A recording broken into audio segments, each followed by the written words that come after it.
Hey everyone, welcome back to the channel. I'm Josima, and if you're like me, sticking to a budget can be a real challenge, especially when impulse buys pop up out of nowhere. It's so easy to get caught up in the moment, see something you like and think, I need that. But, more often than not, those impulse purchases end up being things we don't actually need and regret buying later. So, how do we break this cycle of impulse buying and actually stick to our budgets? Well, that's what we're going to cover in this video. Today I'm sharing 5 simple strategies that have helped me take control of my spending and avoid those tempting impulse purchases. Let's jump right in. The first strategy, and in my opinion the most important one, is to plan your purchases in advance. Before you even think about heading out to the store or opening those tempting online shops, sit down and make a list of exactly what you need. And I mean, be specific. Don't just write down groceries. Write down milk, eggs, bread, and that specific type of cheese I like. Having a detailed list is like having a superpower against impulse buys. It keeps you focused on your goals. When you walk into a store with a list, you're on a mission to get those specific items, and everything else becomes secondary. Trust me, this simple act of planning has saved me from countless impulse purchases, and it can do the same for you. Think about it, how many times have you wandered into a store for one thing and come out with bags full of stuff you didn't even know you needed? Yeah, that's impulse buying getting the best of you. But when you have a plan, when you know exactly what you need, you're less likely to fall into that trap. You become a more mindful shopper, and that's a huge step towards sticking to your budget. Okay, let's be real. There are times when even the most well-crafted shopping list can't prevent those tempting impulse buys from creeping in. You know what I'm talking about? Those moments when you see something and instantly feel that urge to have it. This is where my next strategy comes in, the 24-hour rule. This rule is as simple as it sounds, but trust me, it's incredibly effective. If you find yourself tempted to buy something on impulse, whether it's a new gadget, a stylish pair of shoes, or even that fancy coffee maker you've been eyeing, hit the pause button. Don't give in to that instant gratification. Instead, give yourself 24 hours to think about it. This does 2 things. First, it gives you time to cool down from that initial excitement and really evaluate if you need the item or just want it in the heat of the moment.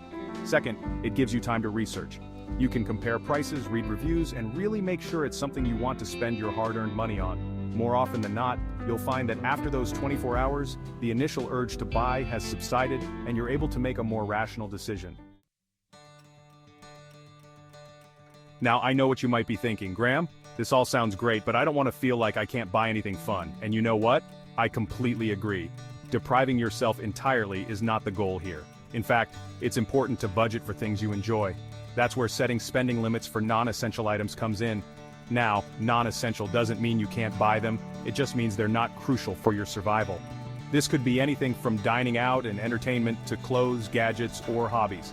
The key is to set realistic limits for each category, and here's the important part, stick to them.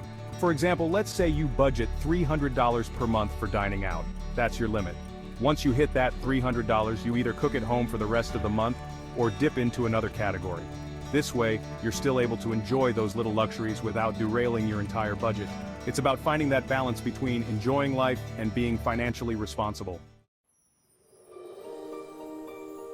This next strategy might seem obvious, but it's amazing how often we fall into the trap of temptation. One of the best ways to avoid impulse buys is to avoid the environments that trigger them in the first place. Now, this looks different for everyone. For some, it might be the mall. That seemingly harmless stroll through the mall can quickly turn into a spending spree if you're not careful. For others, it might be online shopping. Those targeted ads and limited time offers can be hard to resist, especially when you're just browsing out of boredom. If you know that certain environments are your kryptonite, try to steer clear of them as much as possible. If you know you can't resist a good sale at the mall, maybe opt for online shopping with a specific list. And if online shopping is your weakness, maybe try finding other activities to fill your time, like spending time outdoors, picking up a hobby, or even just reading a book. The key is to be aware of your triggers and find ways to minimize their impact on your spending habits. Remember, knowledge is power. Track every single purchase you make. I know it sounds tedious, but trust me, it's a game changer. Think of it like being a financial detective. You're gathering clues about your spending habits. See where your money goes and where to cut back. Use apps like Mint or YNAB. Categorize each transaction, it's satisfying and helps you adjust as needed. And there you have it. 5 strategies to help you stick to your budget and avoid impulse buys. Which tip are you going to try first? Let me know in the comments. Remember, managing your money doesn't have to be about deprivation. It's about being in control and making conscious decisions about your spending. If you found this video helpful, give it a thumbs up, and don't forget to subscribe for more tips on managing your money.